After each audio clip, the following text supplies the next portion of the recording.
네, 안녕하세요. 디퍼뮤테이션 네트워크에 대해서 발표를 맡게 된 강민국이라고 합니다. 이 논문은 이제 나온 지는 좀 됐는데 되게 저희가 일반적으로 딥뉴럴 네트워크를 통해서 뭔가를 한다고 하면 뭐 클래시피케이션이나 아니면 뭐 리그레이션이나 이런 것들을 한다고 하잖아요. 그런데 약간 퍼뮤테이션 러닝이라는 게 되게 신박하기도 했고, 이거를 통해 가지고 이제 셀프 슈퍼바이스드 러닝이라는 걸 또 하는데, 그런 아이디어가 조금 저는 괜찮은 것 같아서 이 논문을 고르게 되었습니다. 뭐 아이디어 자체는 별로 어렵지 않고, 그 다음에 뭐 성능이 그렇게 다른 네트워크에 비해서 추중이 잘 나오는 건 아니지만, 그냥 아이디어가 조금 괜찮고 어, 좀 재밌어가지고 이렇게 선택을 하게 되었습니다. 먼저 이제 목차에 대해서 간단하게 말씀드리자고 하면, 먼저 permutation 러닝이 무엇이고 어디에 많이 쓰이고 있는지를 이제 먼저 볼 거고요. 다음으로 이제 이 논문에서 어, 제안을 하는 디퍼뮤테이션 네트워크의 구조, 그리고 어떠한 이제 문제가 있고 어떤 문제를 어떻게 해결했는지에 대해서 말씀을 드릴 거고, 마지막으로 간단하게 익스퍼리먼트 부분만 보고 끝내도록 하겠습니다. 먼저 이제 permutation 러닝이 무엇인가라는 것을 먼저 어, 말씀을 드릴 건데요. 퍼뮤테이션 러닝이라는 거는 간단하게 한 개만 그냥 보고 지나갈게요. 요즘은 아니고 사람들, 특히 남자애들이 좀 많이 그렇죠. 그 연예인들 이제 싸움 순위가 어떻게 되냐 이런 것들, 뭐 캡틴, 요즘에 이제 어벤져스가 또 유행하니까 그런 어벤져스에 나오는 영웅들 중에서 어떤 영웅이 가장 센가, 이런 것들을 되게 많이 궁금해해요. 그 다음에 실제로 이제 제가 오늘도 유튜브를 보다가 그 인기 동영상 그 순위를 봤는데, 거기 이제 김동현 씨가, 그 파이터 김동현 씨가 연예인들 싸움 순위 이런 걸 막 찍어가지고 올렸더라고요. 그래서 사람들이 그렇게 뭔가 랭킹, 어떠한 이제 대학교 랭킹도 그렇고 뭐 싸움 순위라든지 아니면 돈 많은 사람 순위라든지 이런 것들처럼 그 사람 어떤 것에 대해 랭킹을 매기는 걸 되게 재밌게 생각해요. 재밌는 주제가 되는데, 딥뉴럴 네트워크를 이용해 가지고 이런 랭킹을 어떻게 매길 수 없을까라고 처음에 생각을 하게 되었습니다. 그래서 지금 보면 왼쪽에 조금 많이 무서운 얼굴이죠. 추성훈 씨랑, 오른쪽은 지금이랑 조금 다른 모습인데 강호동 씨랑 이렇게 있어가지고, 뭐 강호동과 추성훈이 싸우면 누가 이길까? 이렇게 분석을 해놓은 댓글이 있더라고요. 그래서 보면 강호동은 뭐 키가 어떻고 몸무게가 어떻고 전에 때 어떤 직업을 가졌는지, 이런 이제 여러 가지 이 강호동이란 사람에 대한 이제 어트리뷰트가 있잖아요. 그런 어트리뷰트를 통해 가지고 예측을 하게 되는데, 마찬가지로 이제 우리 딥뉴럴 네트워크를 사용해 가지고 뭔가를 한다는 거는 내가 가지고 있는 빅데이터에 대해서 어떠한 이제 특징을 뽑아내서 뭔가를 분류를 한다, 그 말이잖아요. 그렇기 때문에 이러한 이제 랭킹 매기는 거를 딥뉴럴 네트워크를 할 수 없을까라고 생각을 하게 됩니다. 그래서 지금 이제 이번 슬라이드에서 보는 것과 같이 이렇게 여러 명의 이제 연예인들이 있죠. 연예인들이 있어가지고 뭐 추성훈, 줄리엔강, 강호동, 안 누구였죠? 잘 기억이 안 나는데, 그렇고 마동석 씨 이렇게 있는데, 이 사람들에 대해서 우리가 지금 딥뉴럴 네트워크를 이용해서 랭킹을 한번 매겨보자, 이런 이제 생각으로 이제 출발을 한 것이 이런 퍼뮤테이션 러닝의 배경입니다. 또 이제 다른 퍼뮤테이션 러닝의 어플리케이션 분야를 찾아본다고 하면, 이제 케글에서 지금 이제 조금 유명하게 열리고 있는 대회인데, 배틀그라운드 순위 맞추는 대회예요. 저희가 요즘에 이제 배틀그라운드라는 이제 블루홀에서 만든 게임이 되게 젊은 층 사이에서 유행을 하잖아요. 이 배틀그라운드는 어떠한 이제 특성을 가지고 있어요. 내 아이디에 대해서 특성을 가지고 있는데, 예를 들어서 이 사람이 이제 평균적으로 그 게임에서 몇 명을 죽이는지, 그 다음에 얼마나 이제 체력을 회복하고 어디서 사람을 많이 죽이고 이제 헤드샷을 얼마나 잘하는지, 이런 이제 여러 가지 그 사람에 대해서 그 아이디에 대한 특징들이 있을 거잖아요. 그 특징들이 있을 건데, 그 특징들을 이용해 가지고 그 배틀그라운드라는 이런 게임에서 어떤 사람들이 이제 100명이 이렇게 게임을 참가를 한 거예요. 100명이 게임을 참가를 해가지고 그 100명에 대한 특징을 다 가지고 있는데, 그 100명에 대한 특징을 가지고 이제 게임을 하기 전에 미리 한번 랭킹을 한번 매겨보자, 그 말이죠. 그러니까 100명에 대한 특징을 가지고, 이 사람은 어떠한 특징을 가지고 어떠한 이제 뭐 킬률이 높고 헤드샷률을 낮고 뭐 생존을 좀 오래 하는 편이니까 조금 높은 등수로 갈까 이런 식으로 예측을 한번 해보자 그거죠. 그게 이제 랭킹 프레딕션 문제인데 이런 랭킹 프레딕션 문제를 이제 permutation learning이라는 방법을 통해서 많이들 이제 해결을 하려고 이제 하고 있습니다. 그래서 여기서 보면 이제 낙하산을 펴가지고 피기 전에 그 이제 94명의 사람들에 대한 정보를 가지고 1등에서 94등까지를 한번 예측을 해보자 그런 의미에서 이렇게 제가 그림을 넣은 거고요. 다음으로 이제 이런 permutation learning이 또 어디에 쓰이냐면요.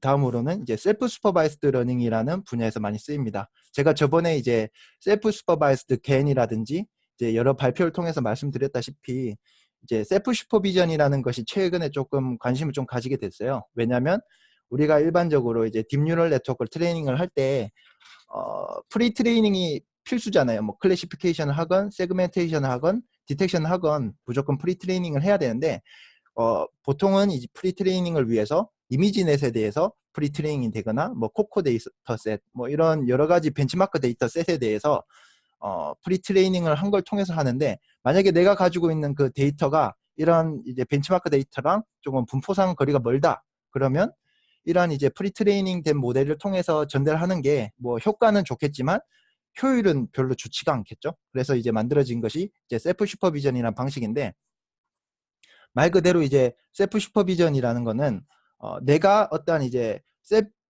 자기 스스로 어떤 이제 슈퍼비전을 만드는 거예요. 예를 들어서 오토인코더 같은 경우에 내 자신이 이제 라벨이 되잖아요. 그렇게 이제 내 자신이 라벨이 돼가지고 어떤 이제 태스크를 학습을 해가지고 만들어진 그 웨이트들을 이제 전달 학습에 사용하자는 건데 왜 이제 셀프 슈퍼비전이 중요한가라고 이제 물어보면 이제 그 유명하신 분이죠. 이제 지슬맨이라고 구글에 있는 이제 구글 딥마인드에서 연구를 하고 계시는 이제 교수님이 계신데 그분이 말했듯이 이제 새로운 데이터셋을 전달 학습을 위한 새로운 데이터셋을 만드는 것은 매우 비싼 일이고 그리고 어떤 이제 메디컬 이미지나 아니면 다른 이제 조금 중요한 데이터가 많이 부족한 에어리어에서는 이러한 이제 데이터를 구축하는데 프리트레이닝을 위한 데이터를 구축하는데 되게 이제 많은 비용이 든다 그렇게 얘기를 했습니다. 그래서 이러한 이제 이유로 셀프 슈퍼비전이 중요하고 그리고 마지막으로 또 보면 이 유아가 어떻게 세상을 배우는지가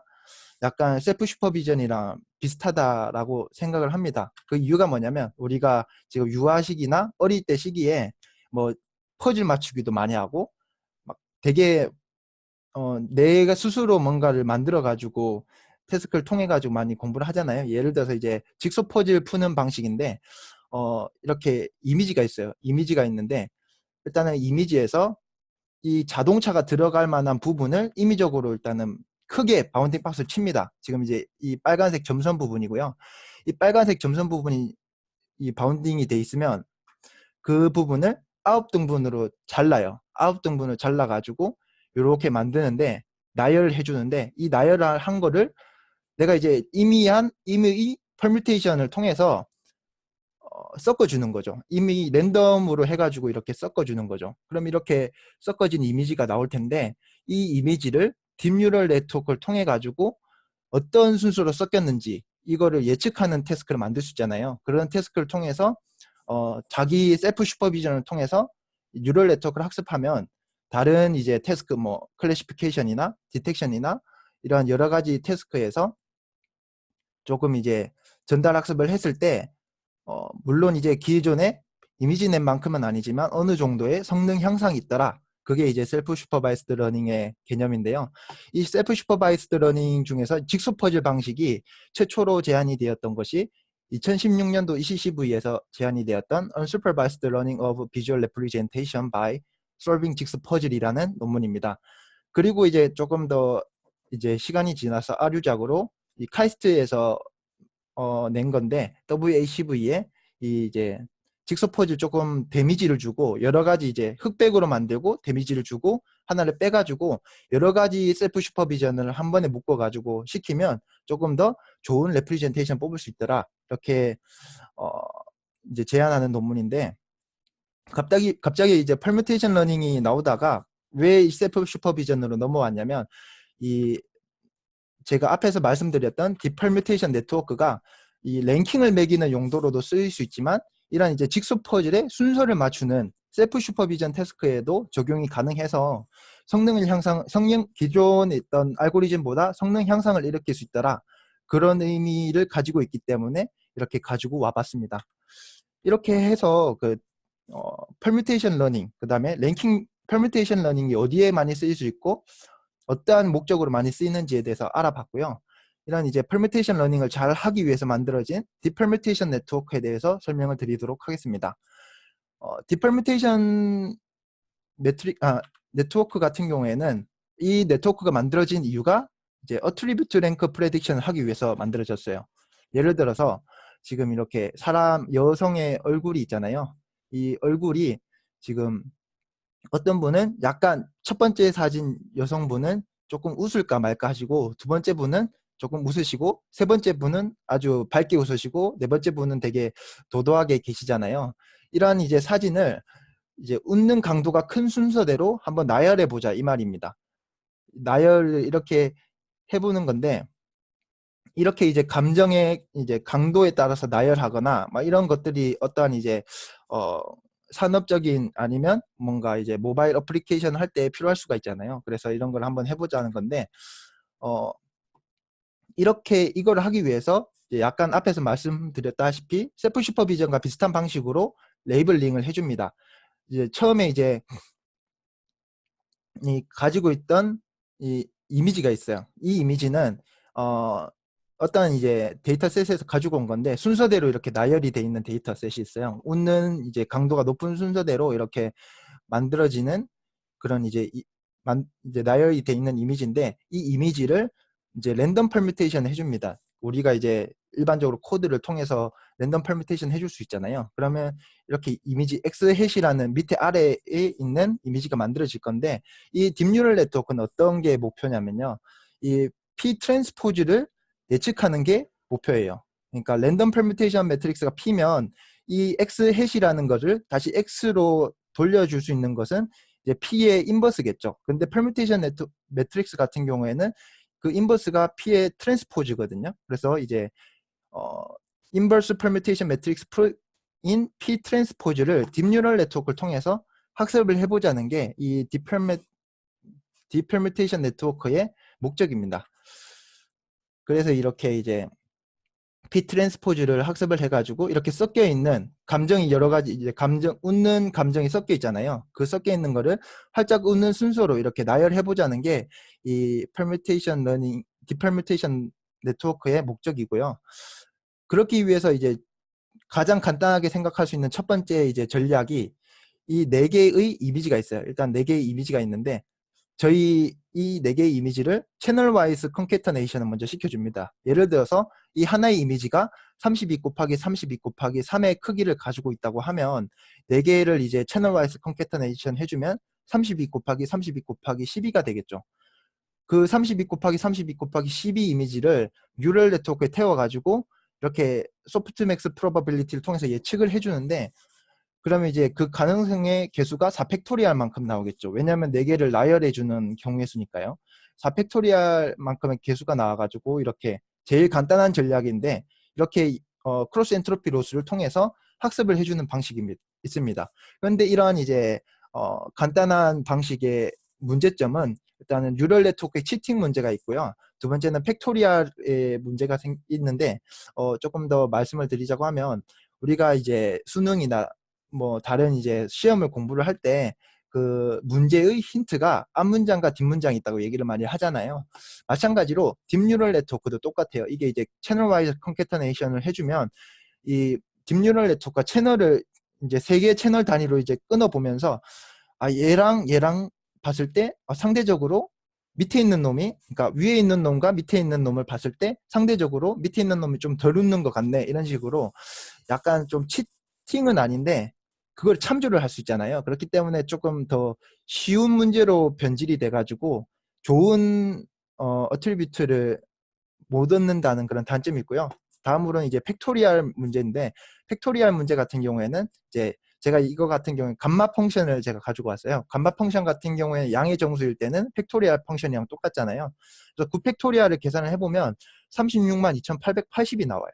그렇기 때문에 만약에 이 이미지가 지금 4개라서 4개의 이미지에 대해서 순서를 맞추는 경우라서 괜찮지만, 예를 들어서 9개의 이미지에 대해서 순서를 맞추는 경우라고 하면 9팩토리얼 만큼의 클래스가 만들어질 거잖아요. 그렇기 때문에 9팩토리얼 만큼의 이제 최종단을 만들어서 이제 뭐 소프트맥스 프로버빌리티를 통해서 최적화를 한다. 그건 말이 안 되는 거잖아요. 그렇기 때문에 이러한 문제점이 생깁니다.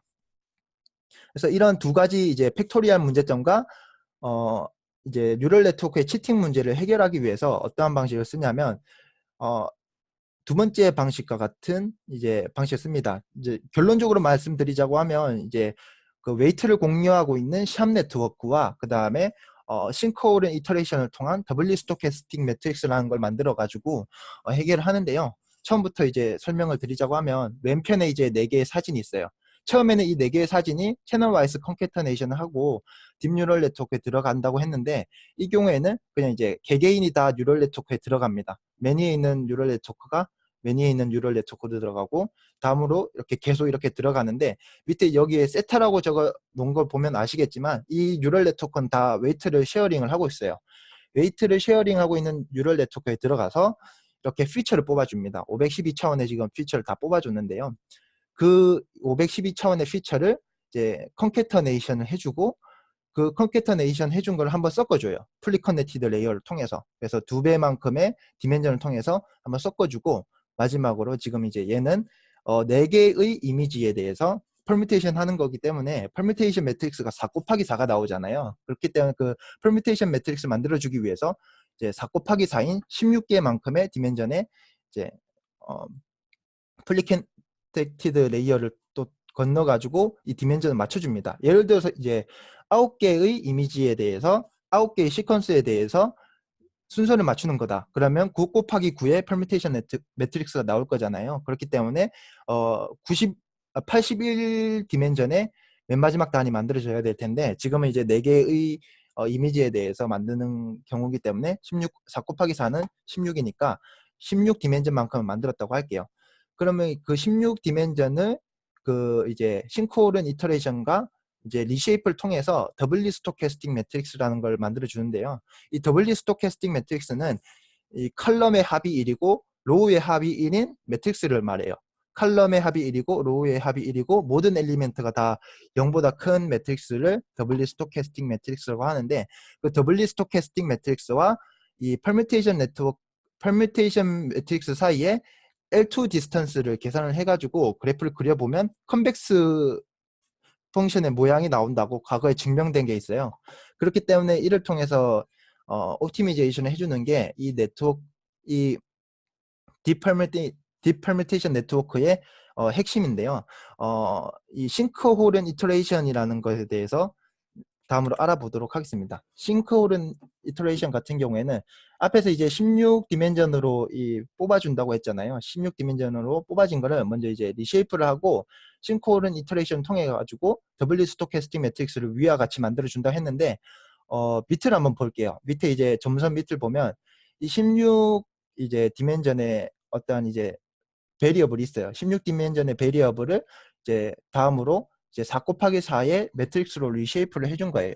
그럼 이렇게 나왔다고 했는데, 이 싱크홀은 이터레이션이라는 것이 뭐 이름은 조금 싱크홀은이라고 해가지고 어려워 보이지만 되게 간단한 알고리즘이에요. 어떻게 하냐면 이 처음으로 빨간색 선이 오른쪽으로 가잖아요. 그러니까 로우 방향으로 한번 노멀라이제이션 해줍니다. 그럼 이렇게 나올 것이고, 그 로우 방향으로 노멀라이제이션한 매트릭스를 다음으로 컬럼 방향으로 또 노멀라이제이션 해주는 거예요.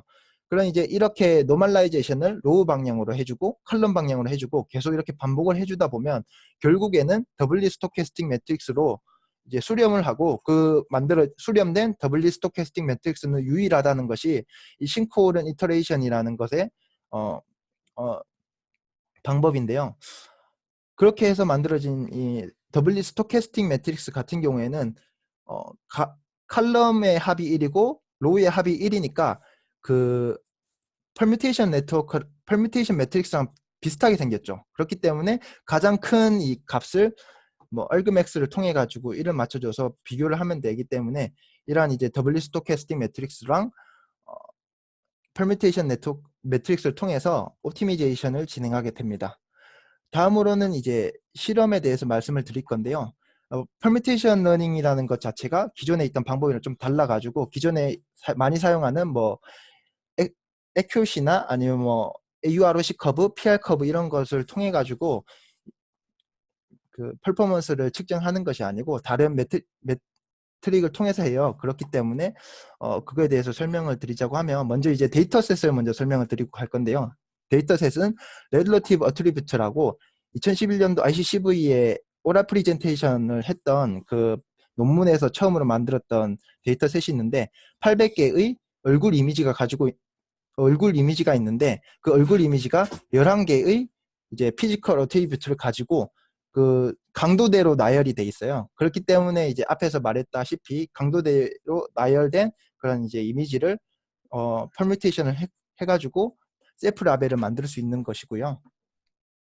매트릭 같은 경우에는 총 3가지를 사용합니다. 첫 번째는 이제 켄달 타우 시밀러리티를 사용하는데 켄달 타우 시밀러리티의 공식은 밑에 이렇게 적혀 있어요. 지금 이제 영어로 어떻게 계산하는지까지 적어 놨는데 조금 헷갈리니까 밑에 이제 실전 예제를 보고 생각을 해보면 이제 실제 타겟 이제 값이 ABCD라고 할게요. 타겟 이제 순서가 ABCD 순으로 하는 게 맞는 순서인데 우리가 예측한 것이 BACD라는 순으로 예측을 했다고 합시다. 그러면 이 우리가 예측한 이 순서를 2개씩 해가지고 뽑아요. 그러면 이제 BA로 뽑을 수 있고 BD를 뽑을 수 있고 BC를 뽑을 수 있고 그렇게 뽑을 수 있잖아요. 뭐 중복되는 거를 포함하는 이제 걸로 해가지고 뽑아주면 4C2가 나오기 때문에 4 곱하기 3 나누기 2잖아요. 그렇기 때문에 총 6가지의 경우의 수가 나오는데 여기서 보면 BA 같은 경우에는 원래 이제 타겟은 A보다 B가 더 랭킹이 이제 높은 거잖아요. 그런데 BA 같은 경우에는 A가 더 높다고 예측을 한 거니까 틀린 거고요. BD 같은 경우에는 D가 더 높다고 하니까 맞은 거고 BC랑 AD, AC는 다 이제 맞는 겁니다.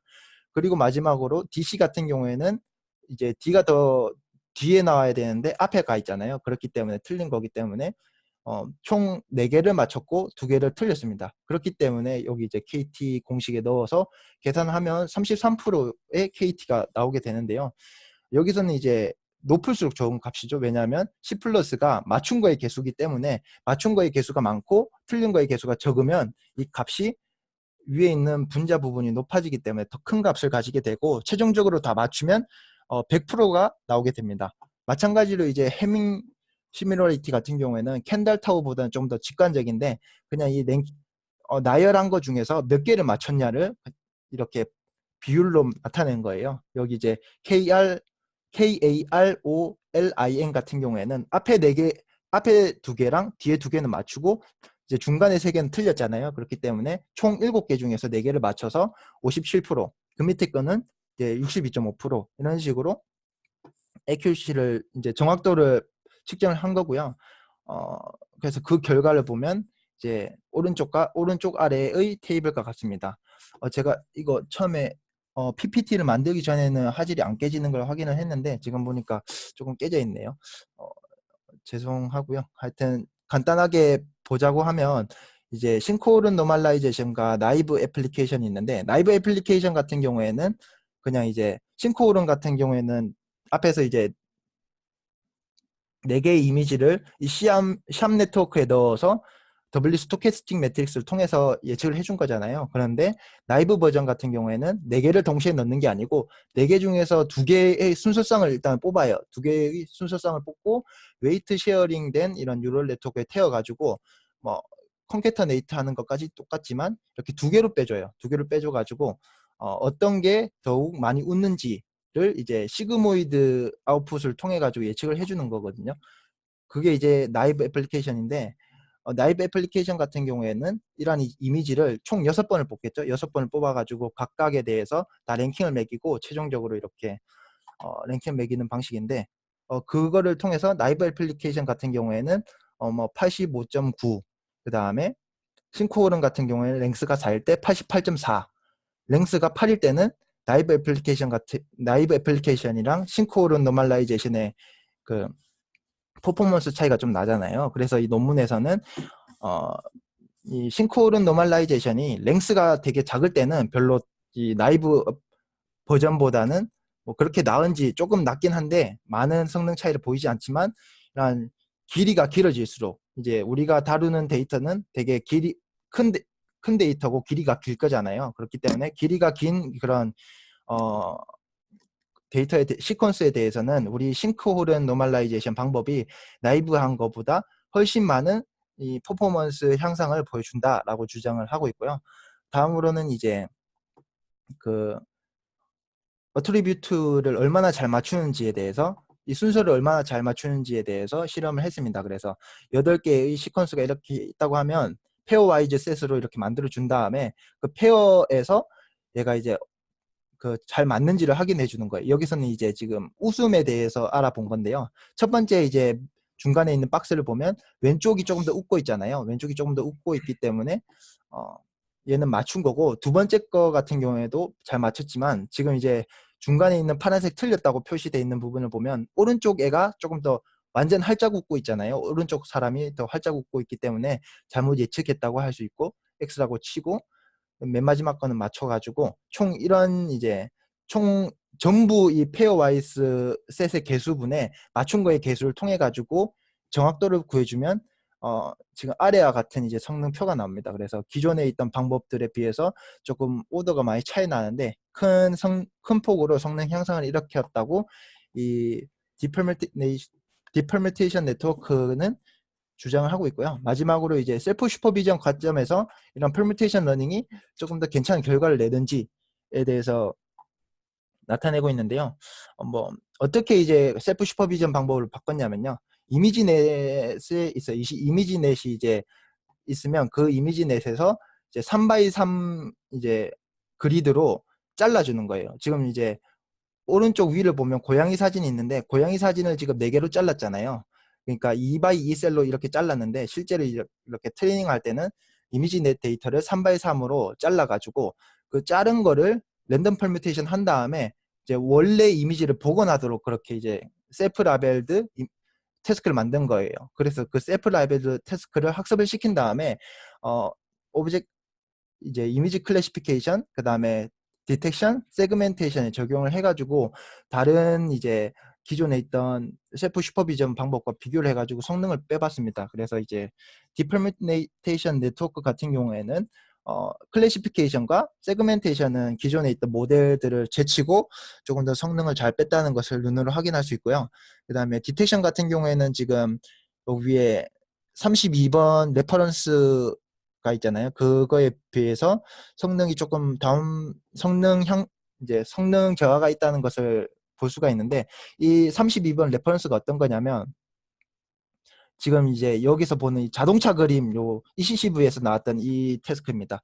그래서 ECCV에서 나왔던 이 태스크에 비해서는 조금 낮은 퍼포먼스를 보여주고 있다 이렇게 얘기를 하는데, 제가 생각하기에는 이런 이제 싱크홀은 방식의 옵티미제이션이 기존에 이제 딥뉴럴 네트워크를 통한 딥뉴럴 네트워크에서 이제 플리 커넥티드 레이어를 여러 개 통해 가지고 나오는 그런 이제 마지막 차원이 있잖아요. 그 차원에 대해서 소프트맥스 크로스 엔트로피 로스를 사용하는 것보다 약간은 이 최적화 관점에서 좀 불안정한 게 있는 것 같아요. 그렇기 때문에 이제 또 이제 싱크홀은 이터레이션 자체가 이 더블리 스토캐스틱 매트릭스를 바로 만들어주는 게 아니고 약간 근사를 하는 방법이기 때문에 그런 이제 옵티미제이션 상에 조금 한계점이 있어서 이런 퍼포먼스 저하가 있다고 생각을 하고요. 그래서 최종적으로는 그냥 이제 이런 셀프 슈퍼바이스드 러닝에서도 디퍼미넷이 어느 정도 좋은 결과를 낸다. 기존의 방법에 비해서 좋은 결과를 낸다라는 것을